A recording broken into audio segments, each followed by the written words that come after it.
విమోచన గడియ కార్యక్రమాన్ని వీక్షిస్తున్న దేవుని బిడ్డలందరికీ నా హృదయపూర్వకమైన వందనాలు తెలియజేస్తూ ఉంటున్నాను. మరొకసారి మిమ్మల్ని కలవటానికి దేవుడు చూపించిన మహాకృపను బట్టి దేవునికి కృతజ్ఞత స్తుతులు స్తోత్రాలు చెల్లిస్తూ ఉంటున్నాను. పరిశుద్ధ గ్రంథమైన బైబిల్లో నుంచి దేవునికి వాక్యాన్ని ధ్యానం చేద్దాం. హబక్కూకు రాసిన గ్రంథం 3వ అధ్యాయము 17-18 వచనాలు ధ్యానం చేద్దాం. అంజూరపు చెట్లు పూయకుండాను, ద్రాక్ష చెట్లు ఫలింపకపోయినను, ఒలీవ చెట్లు కాపులేక ఉండినను, చేనులోని పైరు పంటకు రాకపోయినను, గొర్రెలు దొడ్డిలో లేకపోయినను, సాలలో పశువులు లేకపోయినను, నేను యెహోవా యందు ఆనందించెదను, నా రక్షణకర్త అయిన నా దేవుని యందు నేను సంతోషించెదను. 19వ వచనము, ప్రభువుకు యెహోవాయే నాకు బలము, ఆయన నా కాళ్ళను లేడి కాలవలే చేయను, ఉన్నత స్థలం మీద నన్ను నడవచ్చేయను. ప్రార్థన చేసుకుందాం. పరిశుద్ధుడా, ప్రేమగల దేవ, కృపగల తండ్రి, మహోన్నతుడా, నీకే వందనాలు, స్తుతులు స్తోత్రాలు. ప్రభా, గడిచిన కాలమంతా నీ కృప చేత, నీ దయచేత మీరు నడిపించిన దానిని బట్టి ప్రభా నీకు వందనాలు. నీ గ్రంథమందులో ఆశ్చర్యకరమైన, దీవెనకరమైన, హెచ్చరికరమైన నీ మాటలు ధ్యానం చేయబోతుండగా మీరే మాతో మాట్లాడమని యేసు నామములో ప్రార్థించి అడిగి వేడుకుంటున్నాము తండ్రి, ఆమేన్. ఇక్కడ మనం గమనించినప్పుడు హబక్కూకు ప్రార్థన చేస్తూ ఉంటున్నాడు. మొదటి వచ్చిన మనం ధ్యానం చేస్తే, ప్రవక్తయగు హబక్కూకు చేసిన ప్రార్థన వాయిద్యములతో పాడదగినది అని రాయబడి ఉంటుంది. ఏం చేస్తున్నాడు ఈయన? ప్రార్థన చేస్తున్నాడు. ప్రార్థన అనగా దేవునితో మాట్లాడుతూ ఉండటం, దేవునితో సహవాసం కలిగి ఉండటం. ఆయన దేవునితో ఏం చెప్తున్నాడు అంటే, ఆ ప్రార్థనలో దేవుని స్తుతిస్తూ ఉంటున్నాడు, దేవుణ్ణి కొనియాడుతూ ఉంటున్నాడు, దేవునితో మాట్లాడుతూ ఉంటున్నాడు. ఏమని చెప్తున్నాడు? అంజూరపు చెట్లు పూయకుండాను, ద్రాక్ష చెట్లు ఫలింపకపోయినను అని ఇక్కడ మాట్లాడుతూ ఉంటున్నాడు. వేరే పంట వేసినప్పుడు ఆ పంట నూరంతలైన ఫలాన్ని మనం అనుభవించాలని మనం కోరుకుంటాము. ఇక్కడ భక్తుడు పాడుతున్నాడు, దేవునితో మాట్లాడుతూ ఉంటున్నాడు, ఏముండా లేకపోయినా కూడా నేను యెహోవా యందు ఆనందించెదను. చూడండి, ఆయన పశువులు లేకపోయినా కూడా, గొర్రెలు లేకపోయినా కూడా, ఆయన వేసిన పంటలు చేతికి రాకపోయినా కూడా, ఆయన ఏ పరిస్థితుల్లో కూడా నేను దేవుని స్తుతిస్తాను, దేవుని ఆరాధిస్తాను, నేను ఆయన యందు సంతోషిస్తాను అని మాట్లాడుతూ ఉంటున్నాడు. ఇది సాధ్యమేనా?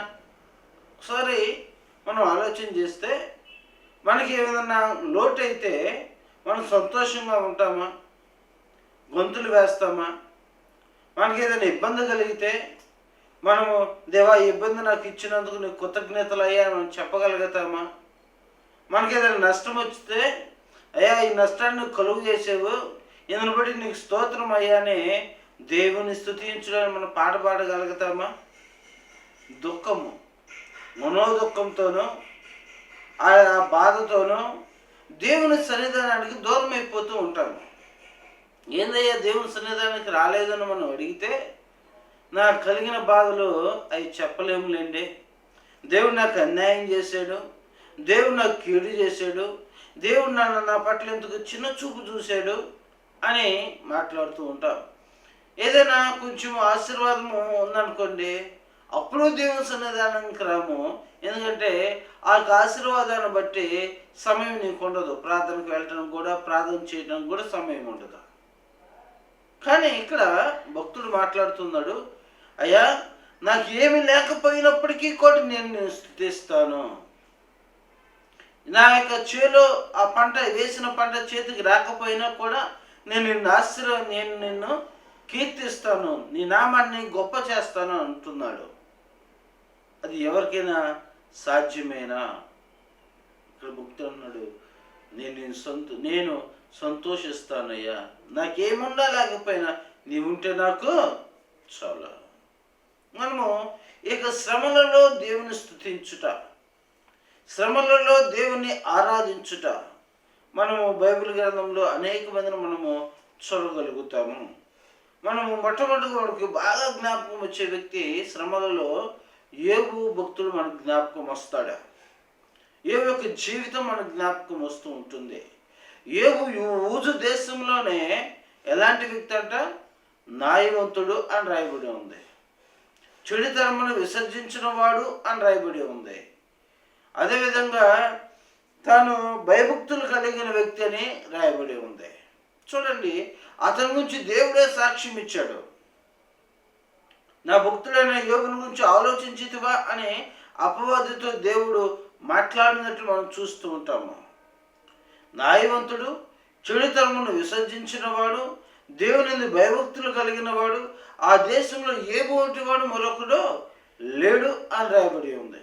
అలాంటి యొక్క యోబు యొక్క జీవితంలో ఒక దినములోనే అతిపెద్ద శోధన, అతిపెద్ద కీడు వచ్చింది. ఒకే ఒక దినము తను కలిగిన కుమారులు, కుమార్తెలు, తను కలిగిన సిరి సంపదలు, పశువులు, గొర్రెలు, ఒంటెలు, గాడిదలు సమస్తమును ఒక దినములోనే కోల్పోయాడు. చూడండి ప్రియ దేవుని బిడ్డలారా, అన్నీ కోల్పోయినప్పటికీ కూడా ఆయన యోబు గ్రంథం 1వ అధ్యాయం 21, 22 వచనాల్లో అక్కడ రాయబడి ఉంటుంది. దేవుడే ఇచ్చిన, దేవుడే తీసుకున్నాడు. ఆయన నామానికి మహిమ కలుగును గాక అంటాడు. ఆయన మాటల్లో కూడా దేవుణ్ణి నిందించిన వాడు కాదు. ఈరోజు మనం గమనించినప్పుడు మనకి చిన్న శోధం రాగానే మనం ఎవరిని నిందిస్తామయ్యా అంటే దేవుని నిందిస్తాం. మనం దేవుని మీద నిందలు వేసే వ్యక్తులుగా మనం ఉంటాము. మనం చాలా భక్తి కలిగిన వారంలాగాను, మనం చాలా నీతిమంతులుగా ఉన్నట్లులాగాను, మనం అసలు చెడుతనాన్ని విసర్జించిన వారంగాను, అసలు మనుషులకు కూడా చెడుతనం యొక్క ఆలోచనలు రానట్లుగాను మనము ప్రవర్తిస్తూ దేవుడు నాకు అన్యాయం చేశాడు అని మనం మాట్లాడుకుంటూ ఉంటాము. యోబుని గురించి దేవుడే సాక్ష్యం ఇస్తూ ఉంటున్నాడు. అలాంటి యొక్క యోబు యొక్క జీవితంలో విశ్వాస యొక్క క్రమంలో దేవుడు యోబుకు ఒక పరీక్ష పెడుతూ ఉంటున్నాడు. ఏమిటా పరీక్ష అంటే విశ్వాస పరీక్షలో యోబు మాట్లాడుతుంటున్నాడు. దేవుడే ఇచ్చును, దేవుడే తీసుకున్నాడు, ఆయనకు స్తుతి కలుగును గాక. దేవుని ఆరాధిస్తూ ఉంటున్నాడు. ఏమి లేకపోయినానో ఆయన ఆరాధించే వ్యక్తులుగా మనం ఉండాలి. మనకి జీవింపజేస్తున్న దేవుణ్ణి, మనం జీవింపజేస్తున్న దేవునికి మనము స్తుతి కలిగి చేసే వ్యక్తులుగా మనం ఉండాలి. అందుకే మనం గమనించినప్పుడు ప్రతి విషయమందు దేవునికి కృతజ్ఞతాస్తుతులు చెల్లించుడే. ప్రతి విషయంలో ఏముండా లేకపోయినా కూడా దేవునికి ఏం చెల్లించాలి? మనము కృతజ్ఞత. మనం ఈరోజు బతికి ఉన్నామంటేనే దేవుని కృప. దేవుడు మనకి ఇచ్చిన ఆయుష్కాలమును బట్టి దేవునికి మనం కృతజ్ఞతాస్తుతులు మనం చెల్లించాలి. మనం తినే ఆహారం వల్ల మనం బతకటం లేదు కదా, మనకున్న సిరి సంపదల వల్ల మనం బతకటం లేదు కదా. అట్లా అనుకుంటే ఎంతో గొప్ప ధనవంతులు ఈ దినాన్ని చూడలేకపోతూ ఉంటున్నారు. అనేక రకాలుగా సిరి సంపదలు ఉండవారు మానసికంగాను శారీరకంగాను కృంగిపోయిన పరిస్థితుల్లో మనోదుఖంతోనూ మనోవేదంతోనూ రగిలిపోతున్న వారు అనేక మంది ఉంటున్నారు. బాధపడిపోతున్న వారు అనేక మంది ఉంటున్నారు. ఎవరికి చెప్పుకోలేని మానసికమైన వ్యాధితో బాధపడుతూ ఉంటున్నారు. కానీ దేవుడు మనకు సమాధానం నెమ్మదిని ఇచ్చాడు. అందుబట్టి దేవునికి కృతజ్ఞతాస్తుతులు స్తోత్రం మనం చెల్లించే వ్యక్తులుగా మనం ఉండాలి. అయితే ఇక్కడ అంజూరపు చెట్లు పూయకుండాను అంటే తను వేసిన పంట తనకు రాకపోయినప్పటికీ కూడా తను ఏం చేస్తాడంట? దేవుని స్తుతిస్తూ ఉంటున్నాడు. యోబు కూడా సమస్తాన్ని కోల్పోయినప్పటికీ కూడా దేవుని నామానికి మహిమ కలుగును గాక అని అంటున్నాడు. మాటలు చెప్పినంత సులభతరముగా దేవునికి మహిమ కలుగును గాక అనేది కాదు. ఆయన ఆరాధించువారు ఆత్మతోనూ సత్యంతోనూ ఆరాధించాలి. పెదవులతో ఆరాధించటం కాదు, హృదయ అంతరంగంతో దేవుని మనం స్తుతించాలి. హృదయ అంతరంగంతో దేవుని ఆరాధించాలి. మనము పెదవులతో స్తుతిస్తే ఈ పైకప్పు కూడా దాటిపోదు. మనము సెల్ఫ్గా అది ఎంతగానో నేను దేవుని స్తుతిస్తున్నాను అని చెప్పుకుంటామే తప్ప దానివల్ల ప్రయోజనం అయితే ఉండదు. మనం ఆరాధన ఎలా ఉండాలంటే హృదయ అంతరంగములతో మనం దేవుణ్ణి ఆరాధించాలి. పూర్ణ హృదయముతోనూ, పూర్ణ ఆత్మతోనూ, పూర్ణ బలముతోనూ ఆయన ఆరాధించే వ్యక్తులుగా మనం ఉండాలి. పరిపూర్ణముగా దేవుని సన్నిధానంకి వచ్చినప్పటికీ కూడా, దేవుని సముఖంలో కూర్చున్నప్పటికీ కూడా మనము దేవుని మీద మన యొక్క మనసు మనము ఉంచము, ఆయన మీద ఆధారపడము. ఆయన స్తుతించే క్రమంలో కూడా మనము మన యొక్క ఆలోచన లోక సంబంధమైన రీతిలోని మన యొక్క ఆలోచనలు ఉంటూ ఉంటాయి. ఆయన ఆరాధించేవారు ఆత్మతోనూ సత్యముతో నిజముగా మనము ఆయనతో ఏకమైన వారముగా మనము ఆయన ఆరాధించాలి. నీలో ఉన్నవాడు లోకంలో ఉన్నవాడి కంటే గొప్పవాడు అని రాయబడి ఉంటుంది. మనలో ఉన్న దేవుడు సజీవుడైన దేవుడు. మనలో ఉన్న దేవుణ్ణి, దేవుని యొక్క దూతలు ఏ విధంగా ఆరాధిస్తూ ఉన్నారు? పరిశుద్ధుడు పరిశుద్ధుడు పరిశుద్ధుడు అని గాన ప్రతిగానముల చేత నిరంతరము స్తుతించబడుతున్న గొప్ప దేవుడు ఆయన మన హృదయంలో ఉన్నాడు. ఆయన మనతో ఉన్నాడు. అలాంటి ఆయన మనలో ఉన్న దేవుణ్ణి మనం ఇంకెలా ఆరాధించాలి, ఎలా సంతోషించాలి? ఈ సర్వ సృష్టికర్త అయిన దేవుడు నాతో ఉండగా ఈ లోకంలో ఏది నాకు అక్కర్లేదు. ఏముండా లేకపోయినా నేను ఆయన్నే ఆరాధిస్తాను. ఎవరు ఆరాధించినా ఆరాధించకపోయినా నేను నా కుటుంబ సభ్యులు ఆ యెహోవాను ఆరాధిస్తామని యెహోషువ భక్తుడు మాట్లాడుతూ ఉంటున్నాడు. ఎవరు ఆరాధించకపోయినా ఆరాధించినా నేను నా కుటుంబము మేము ఆయన్నే ఆరాధిస్తాము. ఆయన ఎలాంటి గొప్ప దేవుడు అంటే ఐగుప్తు నుంచి తన యొక్క ప్రజలందరినీ కూడా ఆ యొక్క బానిసత్వంలో నుంచి, ఆ యొక్క శ్రమల్లో నుంచి, ఆ యొక్క ఇబ్బందుల్లో నుంచి విడిపించి పాలు తినప్రవించి ఆ యొక్క దేశానికి తీసుకువచ్చాడు. ఆయన ఆ యొక్క అరణ్యంలో ఆ యొక్క ఫరో సైన్యం చేతిలో నుంచి అందరి చేతుల నుంచి విడిపించి క్షేమంగా నడిపించిన గొప్ప దేవుడు ఆయన. నేను నా కుటుంబం ఆయన్ని ఆరాధిస్తాం, మీరు ఎవరినైనా ఆరాధించుకోండి అని యెహోషువ భక్తుడు సెలవిస్తూ ఉంటున్నాడు. ఎవరు ఉండా లేకపోయినా, ఎవరు నాతో ఆరాధించినా ఆరాధించకపోయినా నేను ఆయన్ని ఆరాధిస్తాను. నా కుటుంబ సభ్యులు నాకు వ్యతిరేకంగా ఉన్నప్పటికీ, నా బంధువులు నాకు వ్యతిరేకంగా ఉన్నప్పటికీ, నా స్నేహితులు నాకు వ్యతిరేకంగా ఉన్నప్పటికీ, సమాజం నన్ను వ్యతిరేకించినప్పటికీ, వెలివేసినప్పటికీ నేను ఆయన్ని ఆరాధిస్తాను అనే యొక్క రీతిలో మనకి విశ్వాస జీవితము ఉండాలి. ఈరోజు సమాజానికి భయపడి, లేదా స్నేహితులకు భయపడి, బంధువులకు భయపడి ఆయన స్తుతించుటలో ఆరాధించుటలో వెనుకబడిపోతున్న వారు అనేక మందిని మనము చూస్తూ ఉంటున్నాం. కానీ ఇక్కడ ఈ హబక్కూకు భక్తుడు దేవునితో మాట్లాడుతున్నా, అయ్యా నాకేం లేకపోయినా పర్వాలేదు అయ్యా, నేను నిన్నే ఆరాధిస్తాను అని ఆయన మాట్లాడుతూ ఉంటున్నాడు. మన పౌలు భక్తుడిని మనం గమనించినప్పుడు పౌలు శీలయు వారు ఆరాధిస్తూ ఉంటున్నారు. ఎక్కడ ఆరాధిస్తున్నారయ్యా అంటే చెరసాలలో వారు దేవుణ్ణి ఆరాధిస్తున్నారు. ఆ చెరసాలలోకి దేనికి వెళ్ళారయ్యా అని మనం గమనించినప్పుడు, ఏమి చేస్తే వెళ్ళారయ్యా అని మనం గమనించినప్పుడు వాళ్ళు మేలు చేసి చెరసాల్లోకి వెళ్ళారు. కీడు చేసి కాదు, మేలు చేసి వెళ్ళారు.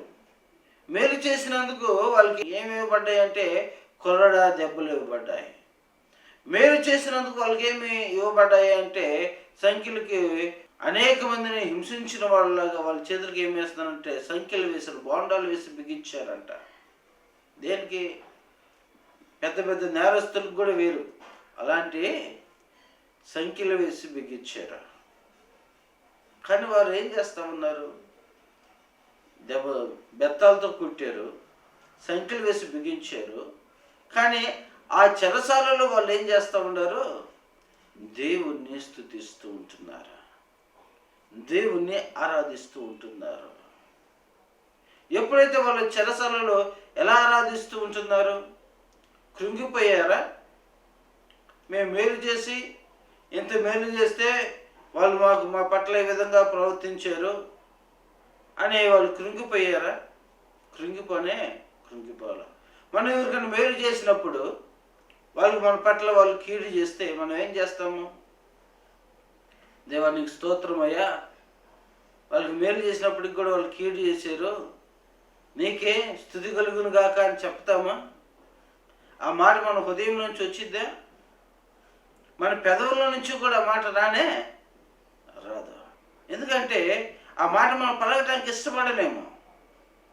మేలు చేసిన వ్యక్తి మనకు కీడు చేసినా, ఆ మేలు చేసిన వ్యక్తి మనల్ని పొగడకపోయినా, మనం మేలు చేసిన వ్యక్తి మన పట్ల అసభ్యంగా ప్రవర్తించిన, ఆ అసభ్య పదజాలము వాడినా మనం ఏం చేయలేము, తట్టుకోలేము.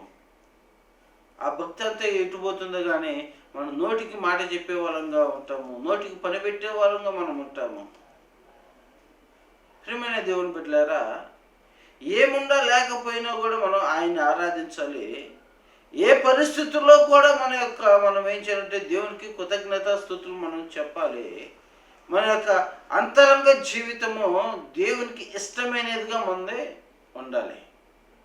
ఆయన మనల్ని పరిశీలిస్తున్న దేవుడిగా మనతో ఉంటున్నాడు. అక్కడ పౌలు శీలయు ఏం చేస్తూ ఉన్నారంటే దేవుని స్తుతిస్తూ ఉంటున్నారు. ఎలా స్తుతిస్తున్నారంటే పూర్ణ హృదయంతో ఆయన్ని ఆరాధిస్తూ ఉంటున్నారు. ఆ యొక్క ఆరాధనకు చెరసాల పునాదులు కదిలించబడుతూ ఉంటున్నాయి. ఆ చెరసాల పునాదులు కదిలించబడి ఆ చెరసాల నాయకుడే ఏం చేయబడుతున్నాడు, రక్షణ అనుభవంలోకి వస్తున్నాడు. ఆ శ్రమల ద్వారా, ఆ శ్రమలలో దేవుని స్తుతించుట ద్వారా, ఆ శ్రమలలో దేవుణ్ణి గణపరచుట ద్వారా, ఆ శ్రమలలో వారు దేవుణ్ణి చూపించారు కానీ వారి వ్యక్తిత్వాన్ని చూపించరా. మనకంటే ఎక్కువగా ఆ యొక్క శ్రమలో యేసు వారు అనుభవించారు. ఆ శ్రమను బట్టి దేవుని వాళ్ళు ఏం చేస్తున్నారంటే యేసు ప్రభువుని గణపరుస్తూ ఉంటున్నారు. నిజంగా శ్రమలు వచ్చినప్పుడు ఎక్కువ ఆత్మీయత మనం ఏం చేయబడతామంటే బయటకు వస్తూ ఉంటుంది. ఆ శ్రమలలో వాళ్ళు దేవుని స్తుతించారు, దేవుని ఆరాధించారు. చెరసాల పునాదులు కదిలించబడుతూ ఉంటున్నాయి. ఆ చెరసాల నాయకుడు ఏం చేయబడతా ఉంటే రక్షణ మార్గంలోకి వస్తూ ఉంటున్నాడు. ఇంకా మనం గమనించినప్పుడు ఈ శ్రమల అనుభవాలలో దేవునితో నమ్మకంగా జీవించిన వారు, దేవుణ్ణి విడిచిపెట్టకుండా, దేవుని యొక్క సన్నిధానాన్ని విడిచిపెట్టకుండా ఆయన వెంబడించిన వారి వ్యక్తులు మనం గమనించినప్పుడు మనం యవనస్తులుగా ఉన్న షడ్రకు, మేషకు, అబేద్నెగోలను మనము చూడవచ్చు. ఆ యొక్క రాజు నెబుకద్నెజరు అనే యొక్క రాజు తను ఏం చేస్తా ఉన్నాడు అని మనం గమనించినప్పుడు ఒక అగ్నిగుండాన్ని సిద్ధపరిచాడు. ఆ అగ్నిగుండాన్ని సిద్ధపరిచి తాను ఏదైతే నిలబెట్టాడో ఆ ప్రతిమకు పూజించాలని చెప్పాడు. వీళ్ళు వ్యతిరేకించారు. వ్యతిరేకించిన వారికి ఏం కలుగుతూ ఉంది? అగ్నిగుండము శ్రమ ఎదురుగా ఉంది. అయినా వాళ్ళు ఏం చేస్తూ ఉన్నారు? దేవుని పక్షముగా నిలబడటానికి ఇష్టపడుతూ ఉంటున్నారు. శ్రమలలో మనం ఎవరి పక్షంగా మనం ఉంటున్నాము? దేవుని పక్షంగా మనం నిలబడే వ్యక్తులుగా ఉంటున్నామా? దేవునితో కలిసి నడిచే వారంగా మనం ఉంటున్నామా? ఒకసారి మనం పరిశీలన చేసుకోవాలి. శ్రమ రావటము, ఆ శ్రమలకి తట్టుకోలేక, ఆ శ్రమలకి నిలబడలేక, ఆ వచ్చిన నిందకు నిలబడలేక, అవమానానికి నిలబడలేక మనం లోకంలో కలిసిపోయే వారంగా మనం ఉంటున్నామా? ఒకసారి ఆలోచన చేయాలి. ఒక యవనస్తుడిని నేను గమనించాను. అతను ఇదివరకే చాలా త్రాగుబోతుగా, అనేక రకాలైన వ్యసన పరుడుగా అతను ఉన్నాడు. అయితే ఒక దినాన తను పరిపూర్ణంగా మార్చబడ్డాడు. ఎక్కడ తను ఆటో డ్రైవర్గా పనిచేసే వ్యక్తి. తను ఎటుపోయిన ఆ నలుగురిలో యేసయ్య పాటలు పెట్టుకుంటూ, దేవుని స్తుతిస్తూ, ఆరాధిస్తూ, ఎవరైనా కనపడిన కరపత్రికలు ఇస్తూ, ఈ విధంగా దేవునికి సువార్తను తెలియజేస్తున్న వ్యక్తి. ఓ దినాన తను మరలా ఒకసారి గమనిస్తే మరలా వ్యసనాల్లోకి వెళ్ళిపోయాడు. ఏందయ్యా కారణం ఏందయ్యా అని ఆలోచన చేస్తే తనకు అనేక రకాలైన ఇబ్బందులు ఎదురైనాయి, కష్టం ఎదురైంది.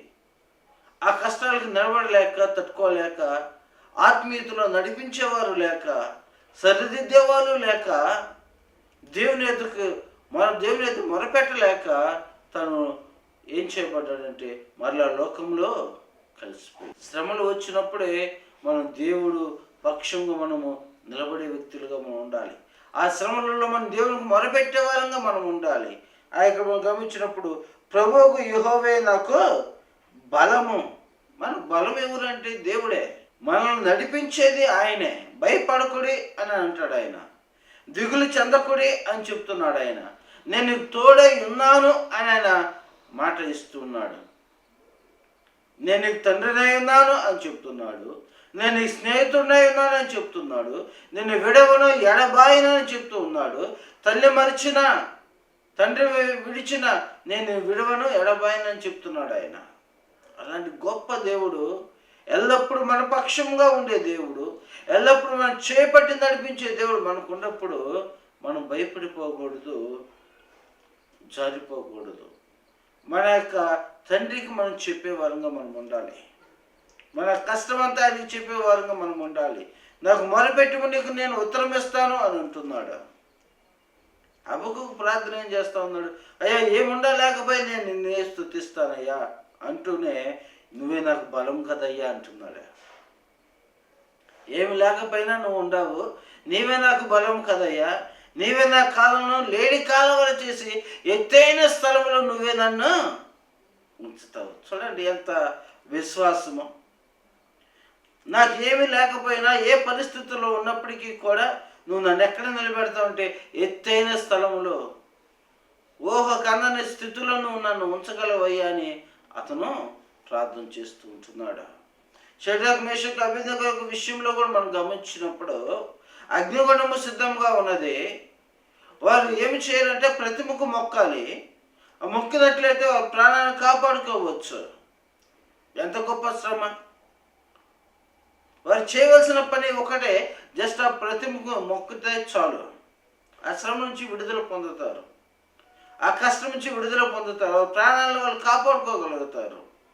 అయినప్పటికీ కూడా మేము ఆయన్నే ఆరాధిస్తాం, మేము ఆయన్నే స్తుతిస్తాం. ఈ లోకంలో ఎంత ఇబ్బంది కలిగినా, ఎన్ని శ్రమలు వచ్చినా మేము ఆయన విడిచి పెట్టము. ఈరోజు చిన్న చిన్న విషయాలకి దేవుని విడిచిపెట్టే వాళ్ళంగా మనం ఉంటాము. చిన్న చిన్న కారణాలు, ఆ దేవుడు ఆ కారణాలలోంచి, నీకు వచ్చిన శ్రమల్లోంచి దేవుడు విడిపిస్తాడనే విశ్వాసం లేక ఆయన విడిచిపెట్టేవారు అనేక మంది ఏర్పడుతూ ఉంటున్నారు.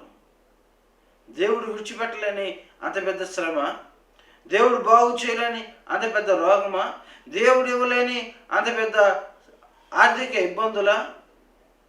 దేవుడు సర్వ సృష్టికి అధికారి అన్నవాడు. ఆయనకి అసాధ్యమైనది ఏమీ లేదు, సమస్తమును సాధ్యమే. కానీ ఆయన ఇచ్చేంత వరకు కూడా మనం ఏం చేయలేమంటే ఎదురు చూడలేము.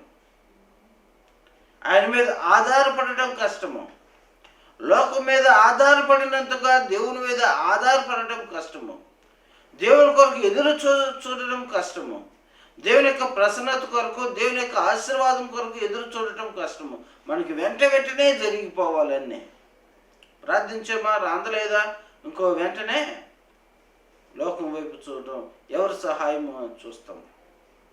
దేవుడు అన్నాడు, నేను నీకు సహాయం చేసేదును అని అంటాడు ఆయన. అక్కడ మనం గమనించినప్పుడు ఆ షడ్రక్ మేషక్ అబేద్నెగోలు కూడా వారిని గమనించినప్పుడు వారు కలిగిన శ్రమల్లో వాళ్ళు దేవుని విడిచిపెట్టలేదు. ఏం చెప్పాడంటే ఆ అగ్నిగుండంలోకి వెళ్ళడానికి ఇష్టపడ్డారు, కానీ దేవుని విడిచిపెడతానికి ఇష్టపడాల. ఈరోజు మనం ఎవరిని విడిచిపెడతానికి మనం ఇష్టపడుతూ ఉంటున్నాము? శ్రమరాంగాల్ని దేవుని విడిచిపెట్టే వాళ్ళంగా ఉంటున్నామా? నామకార్థమైన భక్తి మనం చేసే వ్యక్తులుగా మనం ఉంటున్నామా? నిజంగా మనం ఆయన ఆరాధించే బిడ్డలుగా మనం ఉంటున్నామా? మనుషులు ఎదుట ఒక ఆరాధన, మనుషులు లేకపోతే ఒక ఆరాధన, పై భక్తి చేసేవారంగా మనం ఉంటున్నామా? నిజంగా ఆయన వెంబడించే వారంగానే మనం ఉంటున్నామా? మనం పరిశీలన చేసుకోవాలి. లోకమంతా చూస్తూ ఉంటుంది, ప్రజలందరూ చూస్తూ ఉంటున్నారు ఆ ముగ్గురు యవనస్తుల్ని. మేము మాత్రం ఆయన్ని ఆరాధిస్తాం. నువ్వు రాజు అయితే పర్వాలా, నువ్వు రాజువైనా రాజులకు రాజు మా దేవుడు, ఈ సృష్టికర్త అయిన మా దేవునికి మేము వ్యతిరేకంగా మేమేమి చేయము. ఆయన ఆజ్ఞను అతిక్రమించము. ఆజ్ఞ అతిక్రమమే పాపము, పాపం వల్ల వచ్చే జీతము నరకము. ఆయన మాటను అతిక్రమించడానికి వాళ్ళు ఇష్టపడలేదు. దేవుడు ఇచ్చిన ఆజ్ఞను అతిక్రమించడానికి వాళ్ళు ఇష్టపడలేదు. నరకాన్ని అగ్నిగుండంలోకి వెళ్ళడానికి ఇష్టపడ్డారు. ఈరోజు దేవుని మాటను అనేక మార్లు మనం తప్పిపోయి ఉంటాము. దేవుని యొక్క ఆజ్ఞను అనేక మార్లు తిరస్కరించిన వారంగా మనం ఉంటాము. మాటలు ఎందును, చూపుని ఎందును, ప్రవర్తన ఎందును, ఆలోచనలోను అనేకసార్లు తప్పిపోయిన వారంగా మనం ఉంటాము. కానీ దేవుని యొక్క కృపను బట్టి దేవుడు మనల్ని సంరక్షిస్తూ ఉంటున్నాడు. దేవుడు ఇంకా మనకి అవకాశం ఇస్తూ ఉంటున్నాడు. అది నా షడ్రక్ మెషక్ అబేద్నెగోలను అగ్నిగుండంలో వేసినప్పుడు దేవుడు వారి పక్షముగా ఉన్నాడు. ఆ అగ్నిగుండంలో ఈ ముగ్గురితో పాటు మరొకరు ఏం చేస్తూ ఉన్నారంట? సంచారం చేస్తూ ఉంటున్నారు. ఏ చిన్న నిప్పు రవ్వ కూడా వారికి అంటలేదు. ఎంత అద్భుతము, ఎంత ఆశ్చర్యకరము. ఒకసారి ఆలోచన చేస్తే అది ఊహ కందనిది. అది ఎంతగా ఆలోచన చేసినా కూడా అది ఊహ కందని అద్భుతము. ఊహ కందని కార్యాలు చేసేవాడే దేవుడు. నువ్వు ఊహించిన దానికంటే అత్యధికంగా నీకు ఇస్తానని చెప్పినవాడు. ఎవరు ఊహించుండరు. అగ్నిగుండంలోకి వెళ్ళినప్పుడు అగ్ని 7 అంతలుగా చేశారు. అగ్నిగుండంలో వేయడానికి వెళ్ళిన వారు ఏమైపోయారు? వాళ్ళు బూడిదైపోయారు. కానీ వీళ్ళు అగ్నిగుండంలో సంచారం చేస్తున్నారు, తిరుగుతూ ఉన్నారంట. ఎంత అద్భుతము, ఎంత ఆశ్చర్యకార్యం. నువ్వు దేవుని పక్షముగా నిలబడితే దేవుడు నీ పక్షముగా గొప్ప కార్యం చేస్తాడు. నువ్వు దేవుని పక్షముగా ఎంత శ్రమైనా, ఎంత కష్టమైనా, ఎన్ని నిందలైనా, సమాజం అంతా నిన్ను వ్యతిరేకించినా నువ్వు దేవుని కొరకు నిలబడగలిగిన వ్యక్తిగా నువ్వు ఉన్నట్లయితే గొప్ప అద్భుతాన్ని దేవుడిని పట్ల సమాజానికి చూపిస్తాడు. ఆ శ్రమలలో వారు ముగ్గురు నిలబడ్డారు. వారితో పాటు దేవుని యొక్క దూత ఉంటుంది. ఆ రాజు సైతము బయటికి తీసుకొచ్చి వీరు ఆచరిస్తున్న దేవుడే నిజమైన దేవుడు, ఆ దేవుణ్ణి ఆరాధించాలి అని ఏం చేస్తూ ఉందనంటే ఒక చట్టం చేస్తున్నారు. అలాంటి గొప్ప దేవుని మనం ఆరాధిస్తూ ఉంటున్నాము. అలాంటి ఆపదలో నుంచి, శ్రమల్లో నుంచి విడుదల కలిగజేసే దేవుని మనం ఆరాధిస్తూ ఉంటున్నాము. ఇంక మనం ఎంత ధైర్యంగా ఉండాలి. నా పక్షంగా దేవుడు ఉన్నాడు. ఎవరు లేకపోయినా దేవుడు నా పక్షంగా ఉన్నాడు. నేను చింతించను, నేను దిగులు చెందను, నేను భయపడను. నా దేవుడు నా పక్షంగా ఉన్నప్పుడు అని నువ్వు దేవునికి కృతజ్ఞతాస్తుతులు, దేవుని స్తుతించే వ్యక్తిగాను, ఆరాధించే వ్యక్తిగాను ఉన్నట్లయితే దేవుడు నీ పక్షం గొప్ప కార్యము చేస్తాడు. అది నేను యోబు యొక్క జీవితం కూడా మనం గమనించినప్పుడు యోబు యొక్క జీవితంలో గొప్ప శోధన ఒక దినములోనే వచ్చింది. ఆ శోధన తన జీవితంలో కొన్ని దినాల పాటు, సంవత్సరాల పాటు ఉన్నప్పటికీ ఆ శోధనలో నిలిచిన వ్యక్తిగా ఉంటున్నాడు. దేవుని పక్షంగా నిలిచిన వ్యక్తిగా ఉంటున్నాడు.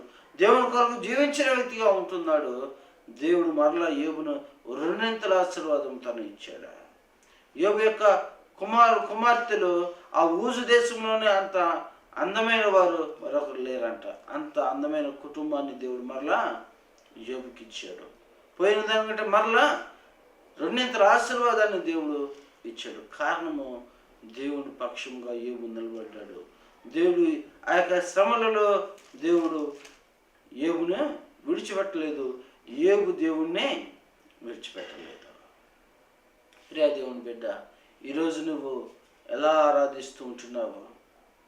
ఏముండలేకపోయినా ఆయన ఆరాధించే వ్యక్తిగా నువ్వు ఉంటున్నావా? లేకపోతే శ్రమలలో విడిచిపెట్టి ఇంకా నువ్వు శోధనలోకి వెళ్ళిపోయే వ్యక్తిగా నువ్వు ఉంటున్నావా? ఒకసారి మనమే పరిశీలన చేసుకుందాం. అయితే ప్రియ దేవుని బిడ్డలారా, ముగింపుకు వస్తూ ఉంటున్నాను. ఈరోజు మనం ఎలా ఉంటున్నాం? మన ఆరాధన ఎలా ఉంటుంది? అవసరాలు తగినట్టు ఆరాధించే వారంగా మనం ఉంటున్నామా? అవసరము తీరిన తర్వాత దేవుని విడిచిపెట్టే వారంగా మనం ఉంటున్నామా? మనమే పరిశీలన చేసుకుందాం. హబక్కూకు ప్రార్థన చేస్తున్నాడు, అయ్యా ఏమి లేకపోయినా నేను స్తుతిస్తాను, ఎందుకంటే నీవే నా కాలం. లేడి కాలవలే. లేడి ఏం చేస్తుంది? ఇక్కడ ఎగిరితే కొన్ని అడుగుల దూరంలో తను వెళ్ళిపడుతుంది. అంటే అంత పరిగెత్తుతుంది. అది ఎత్తైన స్థలంలోకి పరిగెత్తిస్తాడంటే దేవుడు. ఎక్కడి నుంచి? నువ్వు పడిపోయిన స్థానంలో నుంచి, ఏమీ లేని పరిస్థితుల్లో నుంచి దేవుడు నిన్నేం చేస్తానంట, ఎత్తైన స్థలంలోకి తీసుకెళ్ళి నిలబెడుతున్నాడంట. ఇప్పుడు ఆయన్ని మనం బలముగా చేసుకున్నప్పుడు, ఆయన మీద పరిపూర్ణంగా ఆధారపడినప్పుడు, దేవుడు నీ కాలం ఆ విధంగా పరిగెత్తిస్తాడు. నీ జీవితాన్ని ఆ విధంగా ఆనందకరంగా సంతోషకరంగా మార్చి నడిపిస్తాడు. అప్పుడు నువ్వు ఆయన పక్షముగా లేకుండా ఆయనకు దూరంగా పోతే దేవుడిని చేపెట్టి నడిపించడు. నిష్ప్రయోజనమైన వ్యక్తులుగా మనం మార్చబడతాం. ఎక్కడ వేసిన గొంగళి అక్కడే ఉన్నట్లుగా మన యొక్క ఆత్మీయ జీవితాలు, ఈ లోక జీవితము ఉండిపోతుంది. అన్ని విషయాల్లో ఆశీర్వదించబడాలి అని అంటే మనం దేవుని నిజంగా ఆరాధించే వారంగా మనం ఉండాలి.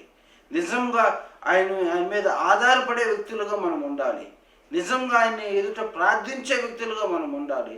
అప్పుడు మనము నిజమైన శాశ్వతమైన ఆనందాన్ని ఇహమందును పరలోకమందును మనము పొందుకోగలుగుతాం. అటు కృప పరిశుద్ధాత్మ దేవుడు మనకందరికీ కలుగుజేయను గాక. ఆమేన్. ఒకసారి కళ్ళు మూసుకొని ప్రార్థన చేసుకుందాం. ఒకసారి జ్ఞాపకం చేసుకుందాం. ఎలా ఆరాధిస్తూ ఉంటున్నావు? హబక్కూకు భక్తుడు ఆరాధిస్తూ ఉంటున్నాడు. ఏమి లేకపోయినా నిన్ను స్తుతిస్తానయ్యా, ఏమి లేకపోయినా నిన్నే ఆరాధిస్తానయ్యా అంటున్నాడు. యోబు యొక్క జీవితంలో సమస్తం కోల్పోయినప్పటికీ ఆయన ఆరాధించాడు. పౌలు శీలలో దేవుని మంచి కార్యం చేసినప్పటికీ చెరసాలలో వాళ్ళు దేవుని ఆరాధిస్తూ ఉంటున్నారు. షడ్రకు మేషకు అబేద్నెగోలు శ్రమ వచ్చినప్పుడు దేవుని పక్షంగా నిలబడ్డాడు. దేవుడు వరపక్షంగా నిలబడి గొప్ప కార్యమును అద్భుతాన్ని చేశాడు. దేవుడు ఈ దినాన్ని కూడా మన పక్షంగా గొప్ప కార్యం చేయగలిగిన వాడుగా ఉంటున్నాడు. అయితే మనం ఆయన బలము మీద ఆధారపడాలి. ఆయన మనకు మేలు చేసేవాడే కానీ కీడు చేయనివాడని మనం నమ్మి ఆయన ఆరాధించే వ్యక్తులుగా మనం ఉంటే దేవుడు మన ఉన్నత స్థలం మీదకి ఆయన నడిపిస్తాడు.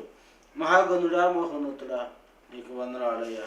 మీరు మాతో మాట్లాడిన ప్రతి మాట మాకు ఆత్మీయ జీవితంలో నూరంతలుగా ఫలించుటకు నీ కృప మీరు దయచేయండి.